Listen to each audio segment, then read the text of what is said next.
Hello ఎవరాన్, welcome to movie review.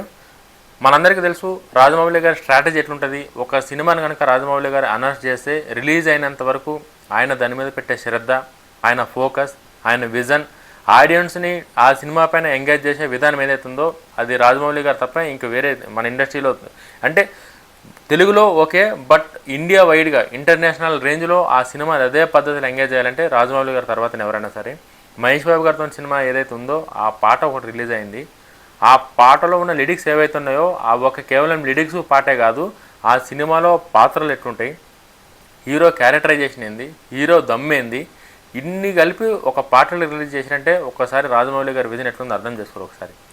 ఆ కిరవాణి గారి music, Shruti Haasan గారి వాయిస్, ఇవన్నీ వేరే లెవెల్. సౌండింగ్ కానీ అదంతా ఒక ఎత్తు అయితే ఆ లిరిక్స్ ఎవరైతే అర్థం చేసుకుంటారో, పాట లిరిక్స్ అయితే అర్థం చేసుకుంటారో, మహేష్ బాబు ఫ్యాన్స్ అయితే ఇంకా మహేష్ బాబు గారి ఫ్యాన్స్ గురించి చెప్తున్నా, వాళ్ళకైతే వాళ్ళ ఊహకి ఎంత ఊహించుకుంటే అంత. అది ఇంత ఒక లిమిట్ లేదు, ఎంత ఊహించుకుంటే అంత ఏ రేంజ్కి పోతుందంటే ఆ రేంజ్కి పోతుంది సినిమా. ఇప్పుడు 15కి ఏదైతే రామోజీ ఫిలిం సిటీలో పెద్ద స్క్రీన్లో ఏదైతే అనౌన్స్మెంట్ వస్తుందో దానికన్నా ముందే ఈ లిరిక్స్తోనే అంతకన్నా డబల్ త్రిబుల్ ఎంగేజ్ అయితే ఇచ్చింది రాజమౌళి గారు.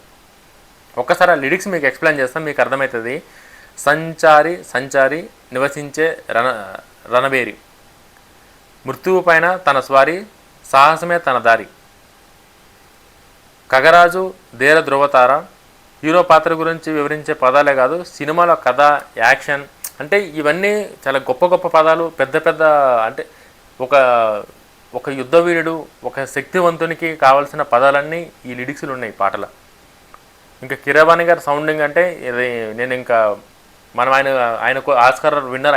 ఆయన గురించి ఏం మాట్లాడతాం మనం, ఎంత చెప్పినా తక్కువనే. ఆయన పర్ఫార్మెన్స్ కానీ, ఆయన విజన్ కానీ, ఆయన సౌండింగ్ కానీ. అటువంటి కిరవాణి గారు అస్సలు ఆ సౌండ్ జస్ట్ ఇట్లా టీజర్ వదలంగానే చాలామందికి ఎక్కేసింది అది ఆ మ్యూజిక్ అనేది. ఏ రేంజ్లో ఎక్కేసిందంటే ఎక్స్పెక్ట్ చేయలే. అంటే పెద్ద అనౌన్స్మెంట్ వస్తుంది అన్నదంటే ఓకే, నవంబర్లో అప్డేట్స్ వస్తాయి అనుకోరు, కానీ ఇన్ని అప్డేట్స్ ఈ రేంజ్లో వస్తాయని చెప్పి ఎక్స్పెక్ట్ చేయలే. మహేష్ బాబు గారు ఫ్యాన్స్ అయితే ఇంకా ఎప్పటిసందో వాళ్ళు మా సూపర్ స్టార్కి పాన్ ఇండియా రేంజ్లో ఏదైతే హిట్ రావాలనో, ఏదైతే మార్కెట్ పెరగాలని చెప్పి కోరుకుంటారో వాళ్ళకి లైఫ్ లాంగ్ గుర్తుండిపోయే కలెక్షన్లు, లైఫ్ లాంగ్ గుర్తుండిపోయే రిలీజులు. 128 కంట్రీస్, 130 కంట్రీస్లో సినిమా రిలీజ్ అవుతుందంటే ఆ కలెక్షన్లు, ఆ నంబర్లు మనం ఎవరమన్నా ఆలోచించని కూడా మనకు సరిపోదు, మన ఊహకు కూడా అందదు. అది ఆ రేంజ్ కనెక్షన్స్ వస్తాయి ఖచ్చితంగా. ఎంత అంటే ఎవరు ఎంత ఊహించుకున్నా సరే తక్కువనే. రాజమౌళి గారు ఆయన ఒక ప్రోడక్ట్ని తయారు చేసి మార్కెట్లో సేల్ పెట్టిందంటే దాని వాల్యూ ఎట్లుంటుంది అనేది మనందరికీ తెలుసు. రాజమౌళి గారు ఆయన విజన్ గురించి, ఆయన ప్రీవియస్ సినిమాలు, ఆయన మార్కెట్, ఆయన సైజు కనుక కొత్తగా మనం చెప్పే అవసరం లేదు.